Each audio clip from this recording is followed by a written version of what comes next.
This Raw Vision video is brought to you by Metro Solar, proud partner of the Richmond Football Club. Alex, can you just explain sort of the last month and going through and finally making this decision?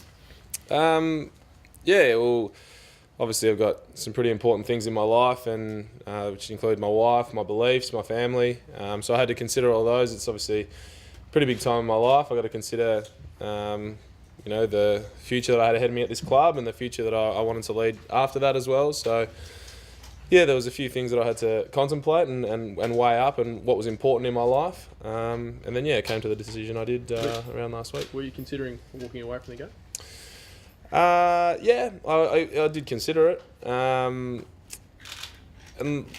like I said just previously before, if I thought that football was going to impact on any of those three things, my family, my beliefs, or my relationship with my wife, then I would very seriously think about leaving the game. I'm very happy with the decision I've made, and I feel like it is the right decision, and I'm enjoying it. When was it made? Huh? How long ago did you actually make the decision? Close to the game last week?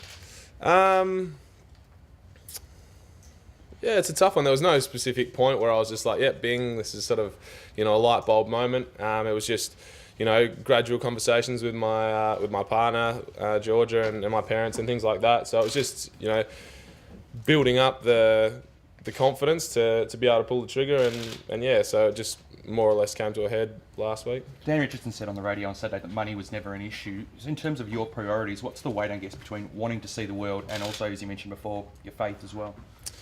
Sorry, go again. What was the way, like in terms of priorities in deciding whether or not to sign the deal? Was wanting to see the world a bigger priority, or your faith? Was that a bigger priority in deciding whether or not to do it? My beliefs had a lot to do with it. Also, seeing the world was probably secondary to that. If I thought that football was going to put me in a position where I might be perceived to be a bad role model or have negative values, then I'd definitely step away. But at this point in time, I feel like I can be a good role model, and I've got good values, and my family does as well. So, was it a choice to either sort of walk away from the game or play for Richmond? Was playing for another club ever in your mind? I'd have to say that it was, but it was never like a massive thing. I thought about going. George's family's over in Perth. I thought about that for a little while, but when it came really down to the crunch, I knew that it was probably pretty Richmond or nothing at all. Just because we've got our roots down here. I love all the boys here. Richo, Dimmer, they've been so supportive through all this, it was good to have that support from them, and so it probably just narrowed it down to that. You talk about being a role model just before. I mean, is the pressure on footballers too much these days? Chris Judd, recently retired, talked about the intensity and the pressures of being an AFL footballer. Have you found that? Was that part of sort of the decision making process? Yeah, it's sort of a whether you like it or not, we are role models, and we've got to be careful what we do on the field, off the field, at night when we go out, if we want to have a drink and things like that. And it is tough, and I still don't feel super comfortable to go out to a pub and just have a drink, just because you want to have a nice meal with your wife, your partner, your friends and stuff like that, and people might come up or take a photo of you, and you always feel on edge or uncomfortable that someone might be looking at you. So it's part and parcel, but that's why we get paid the money we do, and that's why. But it doesn't detract from the fact that we love the game and we love the boys that we play it with. So there's more good than bad. When the fact that you've decided to stick here rather than, as you say, the possibility of going to another club, it's obviously a big show of faith in the direction this group's heading. Yeah, it's absolutely right. We've had an amazing block of games. We played the last one of 4 of the last 5. It was a bit disappointing on the weekend, but we've got great leaders, great values, great leadership from a board perspective and down. So I do believe that this club can have some great success. Like I said before, I really love the core group as well. The core group of boys that just really support the leadership group and the coaches really well. When you did consider stepping away, would that have been a 12-month thing, or would that have been footy gone for good? I wouldn't know. Circumstances change. It's sort of it's a rolling world. I'd say it'd probably be a permanent thing, because if I made the decision, it's a pretty big decision if you to step away from the game. So it wouldn't just be for, a bit of a freshen up. It'd be more for a complete lifestyle change. How tough were the months of speculation? I mean, you were talking about it at community camps in February. Yeah. It's rolled on for a long time. Yeah, it has.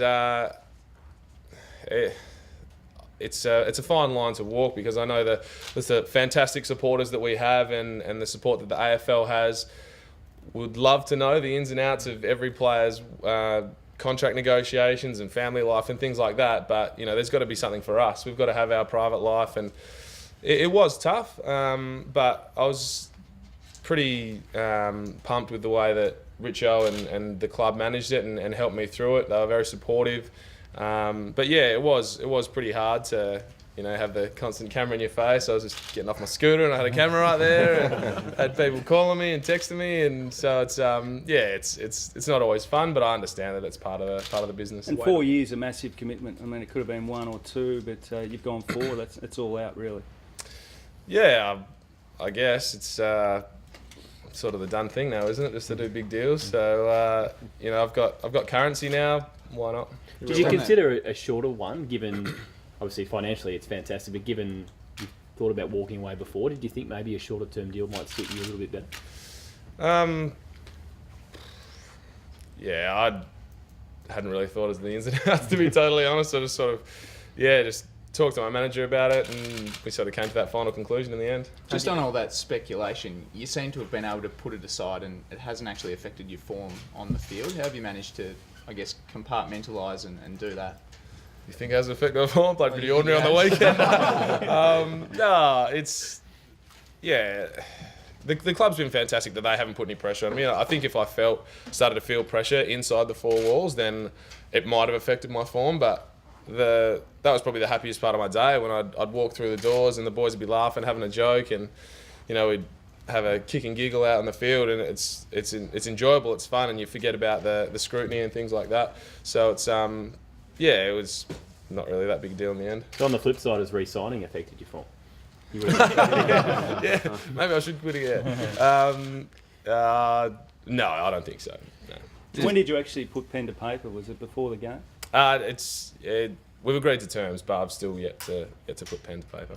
Just on the weekend, there was an interesting incident with the umpire where he deemed you threw the ball back a bit too hard. I think the AFL's ticked off and said it was the right decision. What did you make of that incident looking back? Yeah, I had my angry pills on the weekend. I seem to have roughed a few people up the wrong way. But yeah, in the heat of the moment, I felt that it wasn't really a big deal, but I've got to look at the ramifications down the line. If, I'm treating an umpire that way with disrespect, then what's it going to look like down the line for lower leagues and things like that. So it was, it's not what you want to see. It's disrespectful. I shouldn't have done it. I look back and think it's pretty funny now, because he caught the ball, which is pretty good reflexes by him, by the way. But yeah, no, I think it's we shouldn't be disrespecting the umpires. They do a good job and they cop a lot of stick, and so my hat's off to them. You purposely put a bit extra on that throw then, or it just slipped? Oh yeah, I would go with a little extra flick. No, it was I flicked it pretty hard. Did struggle with the decision. What sort of made it sit right with you in the end that footy was the way to go? I think if I can, in my mind, I can keep it as a job and not so much keep it as I've got to do anything to win, do things which are outside the game, be overly aggressive or anything like that, and really put it in its place. And as soon as I leave the club, I can put it aside, enjoy my time with my wife, and not stress about the anxieties of whether I played well, whether I didn't, what more can I do, because it does become all-encompassing at times, and so it's really being able to switch off and make it a 9 to 5 if you can, and then being happy your family time. Did your teammates know all the ins and outs the whole way through? Was there much talk in the locker room, or was any of them getting in your ear at all? Or nah, never in a negative way. Like there's always the occasional rib ticklers about just the big deal and sign it and get put pen to paper and stuff like that, but. It was never never an issue from my perspective from the playing group, and I never, I wasn't, hey boys, I've just talked to Richard today, or I've done this, I've done that. It was just, that was my business. We dealt with it, and they were very supportive of me. You talk about being able to switch off when you leave the club. You probably going to be playing on Buddy this week. Will he give you a few sleepless nights? Yeah, actually, I did have a pretty rough sleep last night when I was thinking about it. But yeah, he's always him and Nat Fyfe are probably the two most dynamic players in the game at the moment. Extremely hard to play on, mentally exhausting. And yeah, I'll need to be freshened up and ready to roll come the weekend. Beautiful. Thanks, Alex. Well done. Cheers.